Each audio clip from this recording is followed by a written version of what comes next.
इस वीडियो में आप सभी का स्वागत है।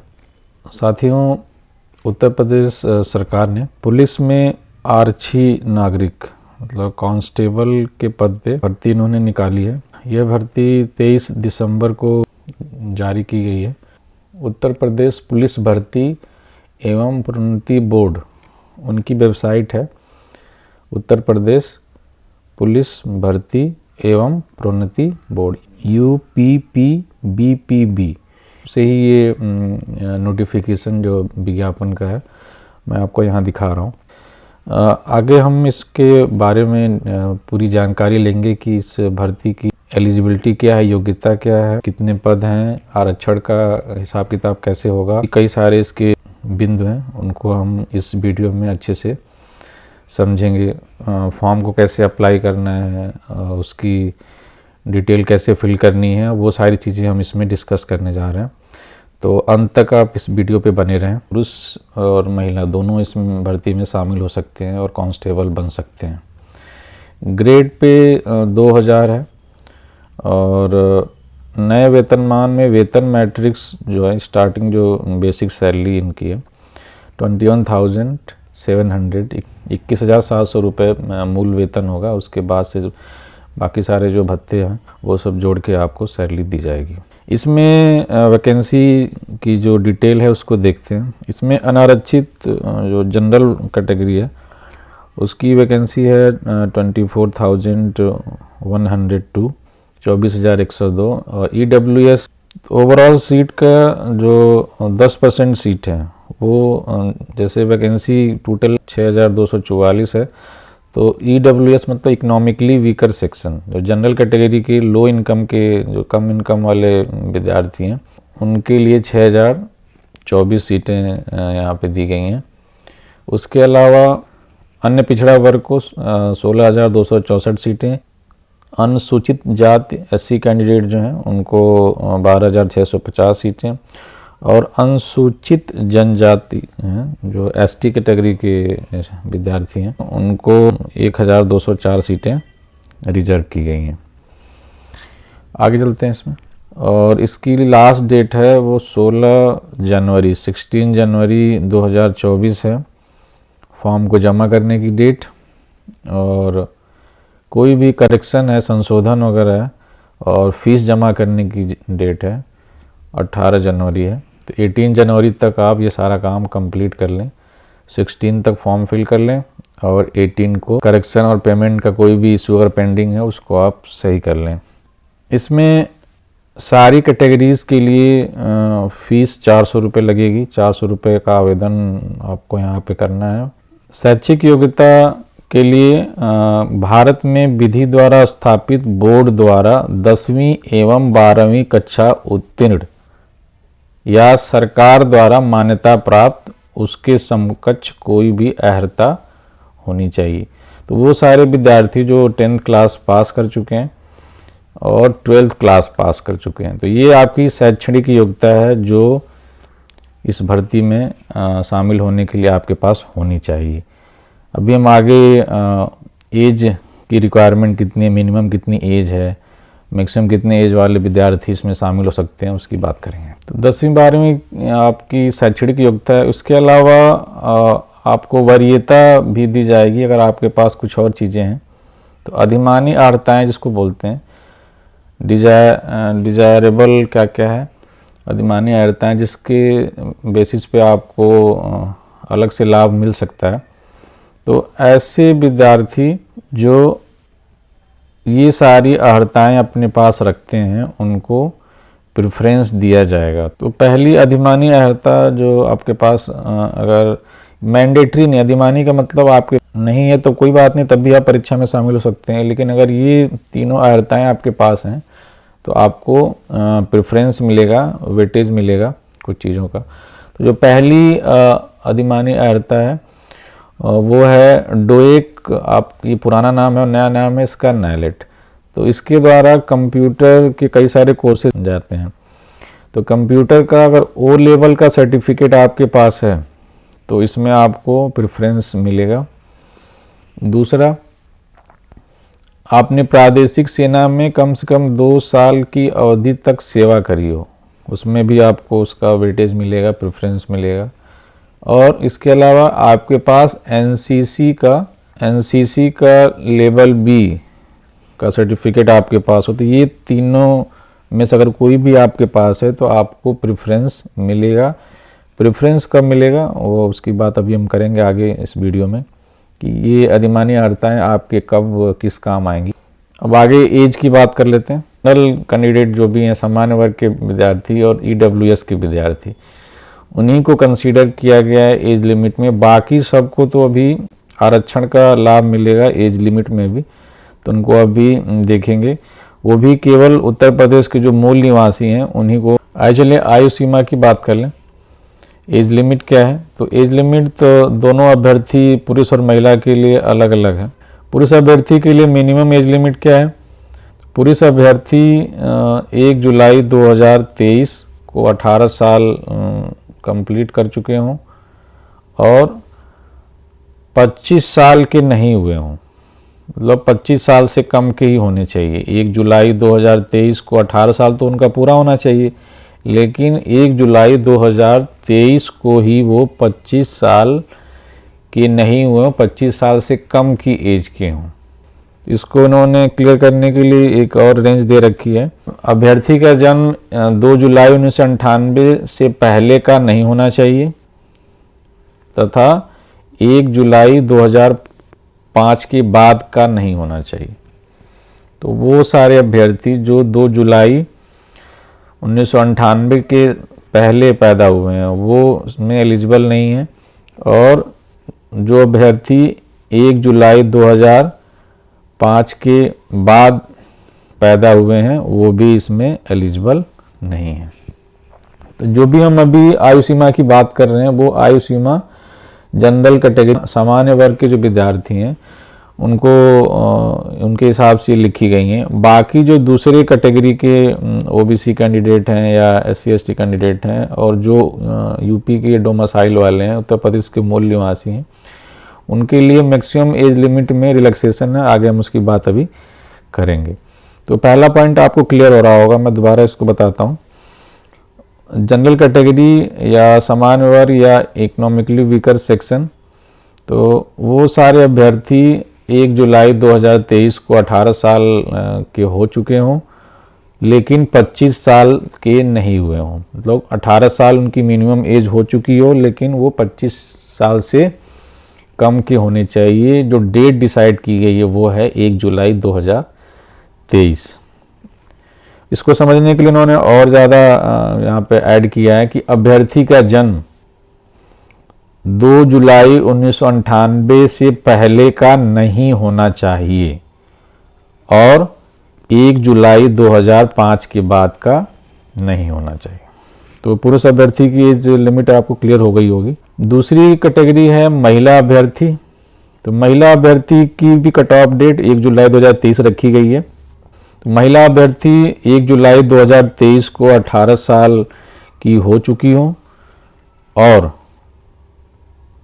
लेकिन 28 साल की नहीं हुई, 28 से कम की हों, अर्थात महिला अभ्यर्थी का जन्म 2 जुलाई 1995 से पहले का नहीं होना चाहिए और 1 जुलाई 2005 की बाद का नहीं होना चाहिए। तो आप अपनी डेट ऑफ बर्थ को यहाँ पे इस रेंज में रख के देख लेंगे और उसके बाद सिर्फ फॉर्म को अप्लाई करेंगे। तो ये जो दोनों पॉइंट हमने एज के डिस्कस किए हैं वो महिला और पुरुष अभ्यर्थी सामान्य वर्ग के या इकोनॉमिकली वीकर सेक्शन जो ईडब्ल्यूएस कैंडिडेट हैं उनके लिए। बाकी सारे अभ्यर्थी जो हैं ओबीसी कैंडिडेट, अनुसूचित जाति और एसटी, उनको अगर वो यूपी उत्तर प्रदेश के मूल निवासी हैं तो उनको अधिकतम आयु में छूट मिलेगी। उसकी हम अभी बात आगे कर रहे हैं। और जो अभ्यर्थी किसी दूसरे राज्य से इस भर्ती में शामिल हो रहे हैं तो उनको यहाँ पे सामान्य वर्ग में ही कंसीडर किया जाएगा, तो उनको भी यही एज लिमिट फॉलो करनी है, उनकी भी एज लिमिट इसी हिसाब से कंसीडर की जाएगी। वो सारे एससी एसटी ओबीसी कैंडिडेट जो यूपी डोमिसाइल के हैं, उत्तर प्रदेश के निवासी हैं, तो उनको अधिकतम आयु की सीमा में छूट मिलेगी, उसकी हम बात कर लें तो यहाँ पे जो अनुसूचित जाति के कैंडिडेट हैं एससी कैंडिडेट्स को एज में 5 साल का रिलैक्सेशन दिया जाएगा। 5 साल का रिलैक्सेशन अगर दिया जाता है तो जो पुरुष की जनरल के हिसाब से अधिकतम एज लिमिट 25 की है। 1 जुलाई 2023 को 25 साल से कम की होनी चाहिए। अनुसूचित जाति के पुरुष अभ्यर्थी हैं तो उनको 5 साल का रिलैक्सेशन मिल रहा है, तो वो 1 जुलाई 2023 को 30 साल से कम के होने चाहिए। मीन्स वो अनुसूचित जाति के अभ्यर्थी, पुरुष अभ्यर्थी जिनकी उम्र 30 साल से कम है, वो भी इस भर्ती में शामिल हो सकते हैं। और लेकिन उनके पास एक जाति प्रमाण पत्र का एक सर्टिफिकेट होगा, जो भी आप अपने जो यहाँ पे अधिकारी लिखे गए हैं तो उनसे जारी किया होना चाहिए आपके पास। तो अनुसूचित जाति की मैक्सिमम एज लिमिट आपको क्लियर हो चुकी होगी। तो ये है आपकी maximum age limit less than 30, और किस तारीख को, 1 जुलाई 2023 को आप 30 साल के नहीं हुए हैं, उससे कम के हैं, तब आप ये फॉर्म भर सकते हैं। अब एससी महिला के लिए बात कर लें तो जो एससी महिला हैं वो कितनी ज़्यादा एज तक की यहाँ पे इसमें अलाउड है। तो जनरल में जो महिला की एज है वो है 28 साल। तो 28 में अगर 5 जोड़ते हैं तो 28 5 33, तो 33 साल से कम की जो महिला हैं, अनुसूचित जाति की महिला अभ्यर्थी जिनकी उम्र 33 साल से कम है, और डेट कौन सी है, 1 जुलाई 2023। तो 1 जुलाई 2023 को वो अनुसूचित जाति की महिला अभ्यर्थी जिनकी उम्र 33 साल से कम है, वो भी ये फॉर्म भर सकती हैं और कांस्टेबल बन सकती हैं। अनुसूचित जनजाति एसटी कैंडिडेट पुरुष अनुसूचित जनजाति के अभ्यर्थी जिनकी उम्र 30 साल से कम है, और किस डेट को, 1 जुलाई 2023 को 30 साल से अगर वो कम है तो वो भी इस भर्ती में शामिल हो सकते हैं। उनके पास एक जाति प्रमाण पत्र होना चाहिए, जो भी यहाँ पे अधिकारियों के नाम लिखे हुए हैं उनके कार्यालय से आप कोई सर्टिफिकेट वहाँ पे भर्ती के समय, और अभी फॉर्म भरेंगे उसमें भी इसकी डिटेल देनी होगी। महिला अभ्यर्थी बात करें, जो महिला अभ्यर्थी एसटी हैं, तभी हमने यहाँ पे एसटी पुरुष की एज लिमिट समझी, और अब हम एसटी महिला की एज लिमिट समझ रहे हैं। तो 18 तो है ही, मिनिमम 18 साल के तो आप हो गई। तो 18 साल 1 जुलाई का ही कट ऑफ डेट है, और बाकी ये आपकी अपर लिमिट है एज की। तो वो एसटी महिला अभ्यर्थी जिनकी उम्र 33 साल से कम है और 18 साल पूरे हो चुके हैं, और डेट कौन सी है, 1 जुलाई 2023। तो वो एसटी महिला अभ्यर्थी जो 33 साल से कम की हैं, 33 ईयर्स, और डेट कौन सी है, 1 जुलाई 2023 को 33 साल से कम की हैं और 18 साल पूरी कर चुकी हैं, वो इस भर्ती में शामिल हो सकती हैं। अन्य पिछड़ा वर्ग को भी 5 साल का रिलैक्सेशन है अधिकतम आयु में, मैक्सिमम एज में इनको 5 साल का रिलैक्सेशन है। यहाँ भी हम बारी बारी समझते हैं। अन्य पिछड़ा वर्ग मतलब ओबीसी कैंडिडेट के जो पुरुष अभ्यर्थी हैं उनको भी 5 साल का रिलैक्सेशन है। तो यहाँ 5 साल के रिलैक्सेशन का मतलब लेस देन 30, उनकी जो एज है 30 साल से कम होनी चाहिए, और जो डेट है वो है 1 जुलाई 2023। तो अन्य पिछड़ा वर्ग के पुरुष अभ्यर्थी जिनकी उम्र 30 साल से कम है, कब? 1 जुलाई 2023 को वो सारे पुरुष अभ्यर्थी इस भर्ती में शामिल हो सकते हैं। और मिनिमम तो आपको मैंने पहले बता दिया था कि 18 साल पूरे होने चाहिए 1 जुलाई 2023 को। उसी तरह महिला अभ्यर्थी की बात करें, महिला अभ्यर्थी उत्तर प्रदेश की अन्य पिछड़ा वर्ग ओबीसी कैंडिडेट महिला अभ्यर्थी जिनकी उम्र 33 साल से कम है, कब? 1 जुलाई 2023 को। 1 जुलाई 2023 को अन्य पिछड़ा वर्ग की महिला अभ्यर्थी जिनकी उम्र 33 साल से कम है वो इस भर्ती में शामिल हो सकती हैं। तो अन्य पिछड़ा वर्ग और अनुसूचित जनजाति और अनुसूचित जाति तीनों को 5-5 साल का रिलैक्सेशन मिल रहा है। तो ये आपने अच्छे से समझ लिया। जो भी यहाँ पे अधिकारी लिखे हुए हैं उनके कार्यालय से आपको एक जाति प्रमाण पत्र बनाना है, तभी आपको इस आरक्षण का लाभ मिलेगा। भर्ती प्रक्रिया को समझते हैं। भर्ती प्रक्रिया में सबसे पहला स्टेप है लिखित परीक्षा। लिखित परीक्षा ऑफलाइन कराई जाएगी और इसमें ऑब्जेक्टिव वस्तुनिष्ठ प्रकार मतलब ऑब्जेक्टिव रहेंगे, 4 ऑप्शन वाले क्वेश्चन रहेंगे इसमें। और टोटल जो परीक्षा है वो लिखित परीक्षा वो 300 मार्क्स की होगी, 300 मार्क्स का पेपर होगा इसमें। और टोटल जो उसमें नंबर ऑफ क्वेश्चन होंगे 150 क्वेश्चंस होंगे। तो आपको समझ में आ गया होगा कि वन जो क्वेश्चन है, एक क्वेश्चन 2 मार्क्स का होगा। अब इसमें आएगा क्या, टाइमिंग क्या रहेगी? टाइमिंग रहेगी 2 आवर्स में। तो 2 आवर्स में आपको 2 घंटे में 150 क्वेश्चन अटेम्प्ट करने हैं। 2 आवर्स का मतलब हो गया 120 मिनट में 120 मिनट में आपको, तो 1 मिनट से भी कम का टाइम है, 150 क्वेश्चन रहेंगे। और एक क्वेश्चन सही होने पे 2 नंबर मिलेंगे और जब क्वेश्चन गलत होगा तो आपके आधे नंबर काट लिए जाएंगे। तो यहाँ पे आपको मेंशन किया गया है कि 0.5 मार्क्स डिडक्ट किए जाएंगे। सिलेबस क्या है इसका? सिलेबस में इसमें 4 सेक्शन होंगे, 4 विषय इसमें इंक्लूड किए गए हैं। पहला है जनरल नॉलेज, सामान्य ज्ञान, सामान्य हिंदी, जनरल हिंदी। और उसके बाद से एप्टीट्यूड रहेगा, न्यूमेरिकल एबिलिटी और मेंटल एबिलिटी।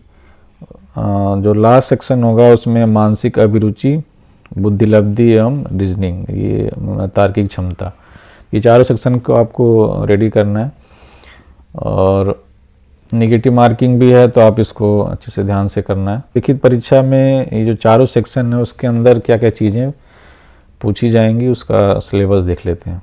तो लिखित परीक्षा का सिलेबस जो रहेगा पाठ्यक्रम में, सबसे पहला बताया था अभी आपको मैंने कि इस पहला सेक्शन है जनरल नॉलेज। तो जनरल नॉलेज में सामान्य विज्ञान, भारत का इतिहास, संविधान, अर्थव्यवस्था, तो जितने भी जनरल नॉलेज के अलग अलग एरियाज़ हैं उनको आपको करना है। टॉपिक वाइज आप इसको पढ़ते चले जाएंगे।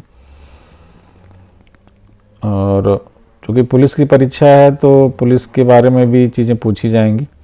जैसे यहाँ पे उत्तर प्रदेश में राजस्व, पुलिस, सामान्य प्रशासनिक व्यवस्था, मानवाधिकार, आंतरिक सुरक्षा, आतंकवाद और पड़ोसी देशों से क्या संबंध है, अंतर्राष्ट्रीय और जो भी राष्ट्रीय करंट अफेयर्स हैं उनके, साइबर क्राइम के बारे में, सेवा कर, वस्तु एवं सेवा कर पुरस्कार कौन सा मिला, किसको कौन सा पुरस्कार दिया गया है, करेंसीज किस देश की कौन सी करेंसीज होती हैं, महत्वपूर्ण दिवस क्या है, कौन कौन से आविष्कार हैं, उनके खोजकर्ता कौन है, पुस्तक, सोशल मीडिया कम्युनिकेशन। तो ये आपके जनरल नॉलेज का टॉपिक है जिसमें आपको दिख रहा है करंट अफेयर्स के अलावा इतिहास, भूगोल और राजनीति शास्त्र, अर्थव्यवस्था, पॉलिटी, ये सारी चीज़ें आपको यहाँ दिख रही हैं। उसके अलावा जनरल हिंदी में मेनली फोकस यहाँ पे व्याकरण,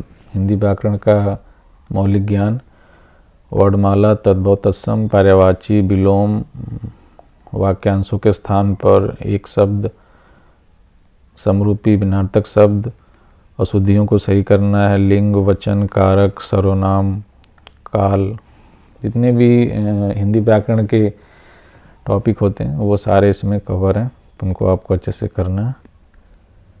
प्रसिद्ध कवि, लेखक, उनकी रचनाएं, हिंदी भाषा में पुरस्कार। थर्ड सेक्शन में न्यूमेरिकल एबिलिटी मीन्स एप्टीट्यूड वाले क्वेश्चंस रहेंगे। इसमें परसेंटेज और प्रॉफिट लॉस, ये सब आप मैथ के सब टॉपिक हैं सारी। तो इसमें नंबर सिस्टम है, फिर सरलीकरण, कोई इक्वेशन होगा उसको सरल करना होगा, सिंप्लीफाई करना होगा। डेसिमल एंड फ्रैक्शन, दशमलव और भिन्न के क्वेश्चन रहेंगे। HCF और LCM, लिस्ट कॉमन, महत्तम समापवर्तक और लघुत्तम समापवर्तक, अनुपात और समानुपात के क्वेश्चन रहेंगे, और परसेंटेज वाले, प्रतिशत वाले क्वेश्चन रहेंगे। प्रॉफिट लॉस, लाभ हानि, डिस्काउंट कितना मिला, साधारण ब्याज, सिंपल इंटरेस्ट, कंपाउंड इंटरेस्ट, चक्रवृद्धि ब्याज, एवरेज के क्वेश्चन रहेंगे। काम समय, काल समय, और ये वर्क एंड टाइम रहेगा। ये सारी चीज़ें जो मैथमेटिकल सारी चीज़ें रहेंगी उनके बेसिक क्वेश्चंस रहेंगे। और ग्राफ के क्वेश्चन हो सकते हैं, बार ग्राफ, पाई चार्ट, ये सारे क्वेश्चन मिल सकते हैं यहाँ पे। मेंसुरेशन, क्लास 10 तक आप मेंसुरेशन करते हो, जिसमें गोले का आयतन और बेलन का आयतन या कोन का आयतन, उससे रिलेटेड जितने भी क्वेश्चन होते हैं, और त्रिज्या, व्यास, वृत्त का क्षेत्रफल, तो उससे रिलेटेड बहुत सारे क्वेश्चन होते हैं। वो सारे टॉपिक मेंसुरेशन में। ट्रायंगल और अलग अलग जो शेप हैं उनके भी क्वेश्चन रहेंगे, त्रिभुज का और चतुर्भुज के। अगला सेक्शन जो है वो मेंटल एबिलिटी का है। इसमें जो भी रीजनिंग के टॉपिक हैं, वर्बल रीजनिंग और नॉन वर्बल रीजनिंग, तो यहाँ पे वो सारी चीज़ें दिखेंगी आपको यहाँ पे।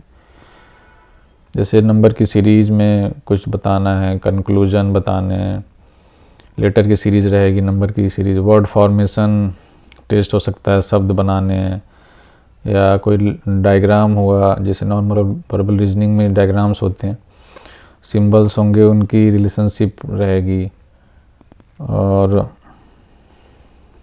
व्यवहारिक ज्ञान, एनालॉगी वाले क्वेश्चन रहेंगे, शब्द और वर्णमाला में आंशिक समरूपता।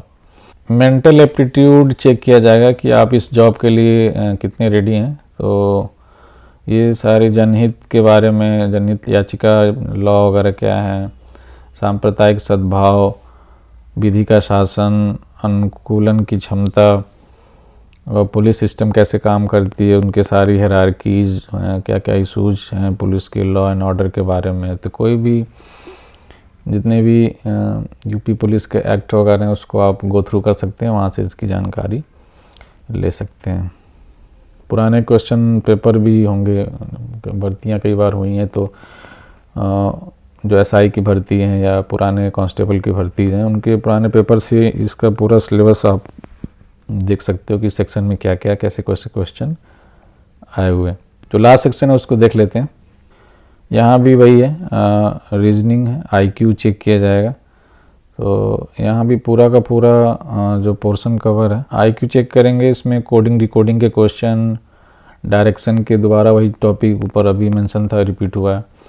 ब्लड रिलेशन के क्वेश्चन रहेंगे, अल्फ़ाबेट से रिलेटेड क्वेश्चन रहेंगे, टाइम सीक्वेंस का टेस्ट किया जाएगा, वेन डायग्राम आपने पढ़ा होगा, इसको देखा होगा, याद आ रहा होगा, मैथ में पढ़े हुए भी थोड़ी सी, तो वो सारे क्वेश्चन रहेंगे। और ऑर्डर में अरेंज करना है किसी चीज़ को, एक्टिविटी हो सकती है, उसको अरेंज करना होगा, वो सारे क्वेश्चन रहेंगे। बाकी रीजनिंग के और भी जो टॉपिक होते हैं, मीन्स पूरा जो RS अग्रवाल का बुक है ना, तो वो उसके सारे टॉपिक आपको कवर करने।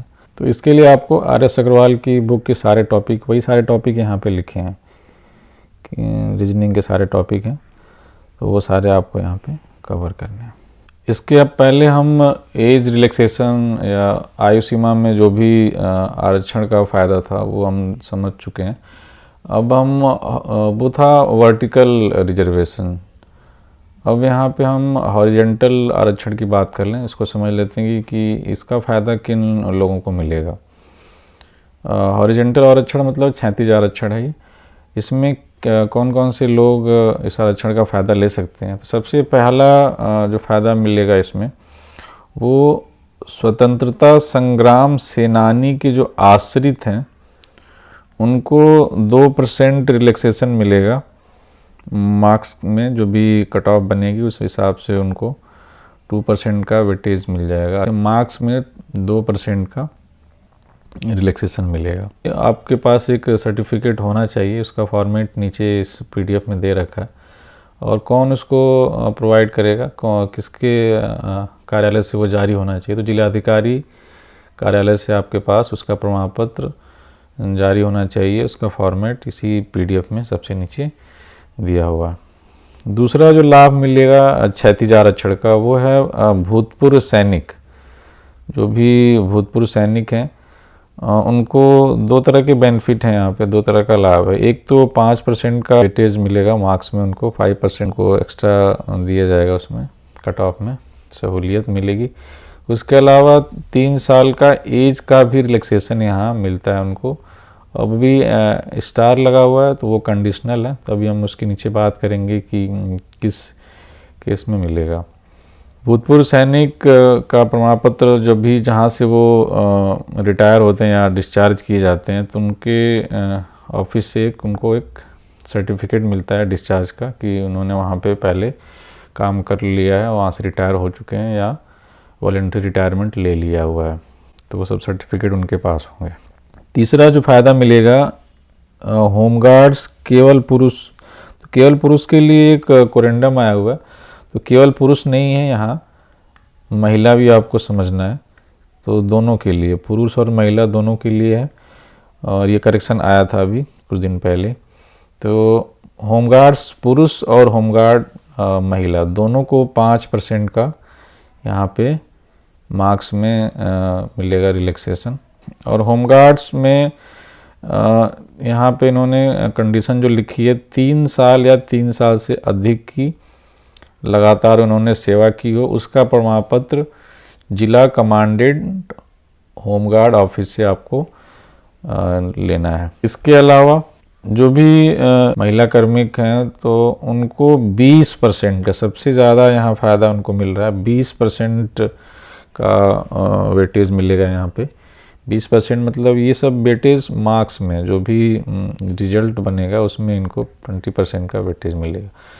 तो उसके लिए आगे हम देखते हैं और क्या क्या चीज़ें हैं, महिला कार्मिक कौन से लोग कंसीडर किए जाएंगे। इसके अंदर जो महिला कार्मिक कवर हो रही हैं, एक 99 का आदेश है, एक 2007 का आदेश है और एक 2019 में भी आदेश दिया गया। तो उसके हिसाब से जो भी महिला कार्मिक हैं उनको ये लाभ मिलेगा। तो उसको अगर मैं थोड़ा सा रीड आउट करता हूँ। इस प्रकार उत्तर प्रदेश में राज्याधीन लोक सेवाओं के पदों पर सीधी भर्ती के प्रक्रम में, इसमें दोनों महिला कार्मिक हैं, चाहे वो उत्तर प्रदेश की लोक सेवा में हो या किसी भारत वर्ष के किसी भी राज्य अथवा केंद्र शासित प्रदेश से संबंधित हों, उनको विचार में लिया जाएगा।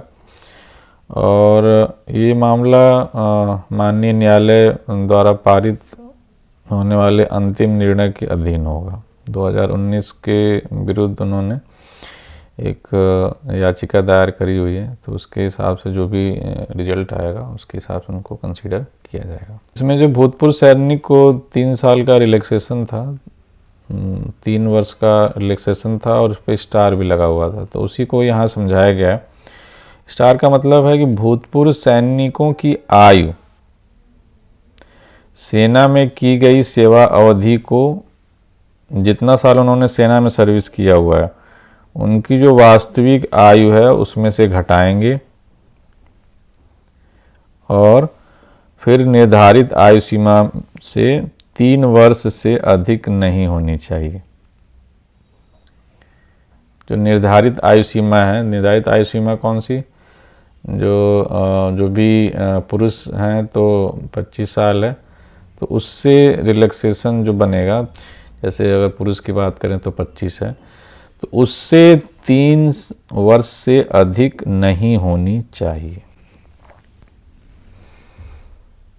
बाकी जो पॉइंट है इन्होंने अलग अलग सर्टिफिकेट की बात करी है, सर्टिफिकेट मिलने पे ही सारी चीज़ें आपको रिलैक्सेशन में कंसीडर की जाएंगी। इसमें आगे ये बताया गया कि भूतपूर्व सैनिक कौन से होंगे। भूतपूर्व सैनिक का मतलब है ऐसा व्यक्ति जिन्होंने भारतीय थल सेना, नौसेना और वायुसेना में इन्होंने काम किया हो और पेंशन पे रिटायर हुए हों, सेवानिवृत्त किए गए हों, या उन्होंने पहले से ही किसी चिकित्सीय आधार पर सर्विस से इनको निर्मुक्त किया गया हो, तो वो सारे कैंडिडेट भी इस भर्ती में शामिल हो सकते हैं अपनी उम्र के हिसाब से।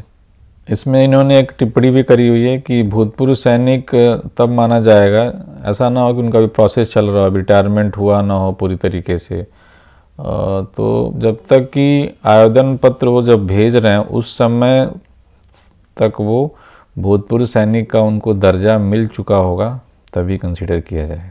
अब हम ऑनलाइन आवेदन की प्रक्रिया समझेंगे कि ऑनलाइन आवेदन आपको कैसे करना है। तो अभ्यर्थी को सबसे पहले ऑनलाइन आवेदन के लिए अभ्यर्थी को वेबसाइट https://uppbpb.gov.in पे जाकर आपको क्लिक करना है। तो अभी हम साथ में इसको करेंगे और देखेंगे कि कैसे हमें रजिस्ट्रेशन का सारा काम पूरा करना है। रजिस्ट्रेशन की आखिरी डेट जो है 16 जनवरी है और पेमेंट और करेक्शन वगैरह का जो लास्ट डेट है वो 18 जनवरी है। तो जितनी जल्दी हो सके आप इसको कंप्लीट कर लें। तो चीज़ों को समझते हैं कि कैसे हमें इसमें रजिस्ट्रेशन करना है, कैसे फॉर्म को फिल करना है, पेमेंट का क्या प्रोसेस है, फ़ोटो और उसके लिए सिग्नेचर कैसे इसमें अपलोड करने, तो वो सारी चीज़ें हम यहाँ पे समझेंगे। इसके अलावा जो प्रमाण पत्र आपको यहाँ पे अपलोड करने हैं, तो उन्होंने एक डिजी लॉकर जो भारत सरकार के द्वारा एक ऐप है, उसके माध्यम से उन्होंने अपलोड करने का बोला हुआ है। अभ्यर्थी से अपेक्षा की जाती है कि वे आवेदन पत्र के साथ संलग्न किए जाने वाले शैक्षिक, आरक्षण संबंधी, आयु में छूट संबंधी तथा अन्य सभी प्रमाण पत्र जो कि डिजी लॉकर पर उपलब्ध हों, अगर डिजी लॉकर पर उपलब्ध हैं तो आप उन्हें डिजी लॉकर के माध्यम से अपलोड कर सकते हैं। डिजी लॉकर क्या है? एक एप्लीकेशन है जो भारत सरकार का, तो उसके माध्यम से आप भी अपने डॉक्यूमेंट को अपलोड कर सकते हैं। जिन प्रमाण पत्रों की कॉपी डिजी लॉकर पर उपलब्ध नहीं है उनकी प्रति को स्कैन करके अपलोड करें। और फोटोग्राफ और हस्ताक्षर के बारे में थोड़ी सी जानकारी दे रखी इन्होंने कि फ़ोटो और हस्ताक्षर अलग अलग अपलोड करना होगा। आवेदन करें पे क्लिक करते ही आपको दूसरा पेज मिलेगा। ये है आवेदन का होम पेज। इस पे आप जो ग्रीन टैब दिख रहा है अप्लाई ऑनलाइन पे क्लिक करेंगे। अप्लाई ऑनलाइन से पहले आप ये सारी डिटेल भी यहाँ से देख सकते हैं, वैकेंसीज़ कितनी हैं, अप्लाई कैसे करना है, क्या प्रोसेस है, स्टेप्स क्या हैं, FAQs क्या हैं, क्या क्या क्वेरीज हो सकती हैं आपकी, और टेक्निकल हेल्प डेस्क के नंबर्स यहाँ पे आप इसको ले सकते हैं। जब भी कोई दिक्कत आती है ऑनलाइन आवेदन के समय में तो उस पर आप बात कर सकते हैं। तो सबसे पहले हमें अप्लाई ऑनलाइन पे क्लिक करना है। तो ये फॉर्म खुल के आता है यहाँ पे। तो फॉर्म की बेसिक डिटेल समझ लेते हैं कि ताकि जब हम फॉर्म फिल करने बैठें तो हमारे पास सारी जो जानकारी है जो इस फॉर्म में चाहिए होगी वो आपके पास मौजूद रहे फॉर्म भरने के समय। तो सबसे पहली जो ज़रूरत है यहाँ पे आवेदक का नाम और उसका लास्ट नेम, जो भी आपका टाइटल होगा उसको आप यहाँ फिल कर देंगे। और फिर वहाँ पे आवेदक का पूरा नाम, तो सबसे पहले फर्स्ट नेम टाइप करना है, फिर लास्ट नेम टाइप करना है और फिर दोनों नाम मिला के टाइप करने हैं। उसके बाद द डेट ऑफ बर्थ यहाँ से आप चूज करेंगे और फादर्स नेम, मदर्स नेम, जो भी आपका जेंडर है, लिंग कौन सा है, पुरुष और स्त्री, और मोबाइल नंबर दोबारा टाइप करना है। फिर आधार नंबर भी आपको यहाँ पे लेके बैठना है ताकि आप फॉर्म जल्दी से भर पाएँ, क्योंकि कई बार सर्वर हमारा प्रॉब्लम क्रिएट करता है, तो हमें डिटेल यहाँ पे जल्दी जल्दी टाइप करनी होती है। ईमेल आईडी भी चाहिए आपको एक, ईमेल आईडी भी लेना है, और नेशनैलिटी इंडियन। उसके बाद से पूछा है कि क्या आप उत्तर प्रदेश के मूल निवासी हैं, क्योंकि जो आरक्षण का फ़ायदा है वो मूल निवासी को ही मिल रहा है, जो भी मूल निवासी हैं उनको ही मिलेगा। श्रेणी पूछा गया जनरल हैं, एससी हैं, एसटी, ओबीसी हैं, किस कैटेगरी के हैं, तो वो आप यहाँ से फिल कर पाएंगे। यस नो करना है। उसके बाद से आप यहाँ पे जनरल हैं तो जनरल फिल करेंगे। पहले तो यहाँ पे आप ऑप्शन लेंगे। यहाँ पे अगर आप नो करते हैं तो कौन से राज्य के हैं वो पूछा जाएगा आपसे। उसके बाद से फिर आपको केवल एक ही ऑप्शन मिलता है, बिकॉज आप दूसरे राज्य के हैं तो आप यहाँ पे केवल जनरली काउंट किए जाएंगे। अगर आप यस करते हैं तो यहाँ पे आपको कई सारे ऑप्शन मिलते हैं, तो आपसे कैटेगरी पूछी जाएगी कि आप किस कैटेगरी के हो। इसमें उन्होंने पूछा है कि आप SC ST OBC EWS या और जो कैटेगरी है उसके अंतर्गत आप छूट लेना चाहते हो क्या, तो यस किया आपने। और यस करने के बाद फिर आपको पहले निवास प्रमाण पत्र की डिटेल यहाँ पे फिल करनी है। बोला है कि आपको आरक्षण का फ़ायदा चाहिए, चाहे आप किसी भी कैटेगरी के हैं, SC ST OBC EWS, defence personnel हैं, और भी जो इसमें होम गार्ड्स हैं। तो ये इन सब के लिए सबसे पहले आपको एक मूल निवास प्रमाण पत्र की डिटेल यहाँ पे फिल करनी है। तो मूल निवास प्रमाण पत्र आपने कहाँ से इशू कराया है वो फिल करना है, किस तारीख को करवाया है और उसका सीरियल नंबर क्या है ये आपको फिल करना है। उसके बाद ही फिर आगे की डिटेल आप इसमें आरक्षण में फ़ायदा ले पाएंगे। इसका फ़ायदा अगर नहीं लेना चाह रहे हैं तो ये सारे ऑप्शन आपको कोई फिल करने की ज़रूरत नहीं है, डोमिसाइल डिटेल भी डालने की ज़रूरत नहीं है। तो आप उसके बाद होम डिस्ट्रिक्ट पे जाएंगे, जो भी आपका होम डिस्ट्रिक्ट है वो फिल कर लिया आपने, और क्योंकि आपने नो कर रखा है इसलिए जनरल दिखा रहा है। अदरवाइज़ यस करेंगे तो आपको ये सारी चीज़ें पूछेगा कि आपका होम डिस्ट्रिक्ट दोबारा यहाँ पे दिख रहा है आपको, होम डिस्ट्रिक्ट क्या है, किस कैटेगरी के आप हैं, जनरल हैं, SC ST हैं, OBC हैं, तो ये सारे इसमें ऑप्शन आ जाएंगे। सपोज मैं SC चूज़ कर रहा हूँ, जो भी आप कैटेगरी चूज़ करेंगे तो उस कैटेगरी की डिटेल में उस जो भी प्रमाण पत्र उन्होंने एडवर्टीजमेंट में दे रखे हैं उस प्रमाण पत्र की पूरी डिटेल आपको यहाँ फिल करनी है। सपोज आप OBC हैं तो OBC में भी सेम चीज़, OBC में भी आपको ये सारी डिटेल फिल करनी है। अगर आप EWS हैं तो EWS की, तो सारे जितने भी आरक्षण की कैटेगरीज हैं उन सारी कैटेगरीज में ये वाली जो बेसिक एंट्री है ये सारी पूरी करनी है कि किस अधिकारी ने आपका सर्टिफिकेट इशू किया है, किस ऑफिस से आपने सर्टिफिकेट इशू करवाया है, किस डेट में इशू करवाया है, उसकी क्रम संख्या क्या है, और कैटेगरी एप्लीकेशन नंबर क्या है वो आपको फिल करना है इसमें। इसके बाद अगर आप स्वतंत्रता सेनानी के आश्रित हैं तो उसकी डिटेल आपको यहाँ पे फिल करनी है। यस करने पे पूछा जाएगा कि जो भी स्वतंत्रता सेनानी के आश्रित अगर आप हैं तो उसका सर्टिफिकेट आपको DM ऑफिस से बनवाना था, तो उसकी डिटेल आपको यहाँ पे फिल करनी है कि किस अधिकारी से आपने बनवाया है उसको और किस डेट में इशू कराया। तो ये कॉमन एक एंट्री है जो सारे टाइप के आरक्षण में आपको यहाँ पे फिल करनी है। तो आपके पास जो भी सर्टिफिकेट है तो उसमें ये सारी डिटेल आप इंश्योर कर लेंगे, उसके बाद ही फॉर्म भरना स्टार्ट करेंगे। अगर आप UP गवर्नमेंट में ऑलरेडी एम्प्लॉय हैं तो उसके लिए भी यहाँ पे ऑप्शन है, ये आप देख रहे हैं। यस है तो फिर वो सारी डिटेल रहेगी, उसको किसने हेड ऑफ ऑफिस ने किया है या हेड ऑफ डिपार्टमेंट ने किया है। वहाँ उस केस में आपको NOC भी बनाना, अगर आप ऑलरेडी वर्किंग हैं UP गवर्नमेंट में तो आपको एक NOC का सर्टिफिकेट है, तो डेट ऑफ इशू वो भी फिल करना है कि किस डेट में आपने NOC बनवाया है, date of issuing of no objection certificate. क्योंकि आप ऑलरेडी जॉब में हैं यूपी गवर्नमेंट की जॉब में है तो वहाँ से आपको एनओसी बनवाना है। तो उसी के एनओसी किसने इशू किया है उसकी डिटेल और फिर एनओसी की डेट इसमें लगेगी आपको। होमगार्ड के लिए मिनिमम 3 इयर्स की सर्विस कंपलसरी है, उसके बाद ही होमगार्ड का आरक्षण मिलेगा।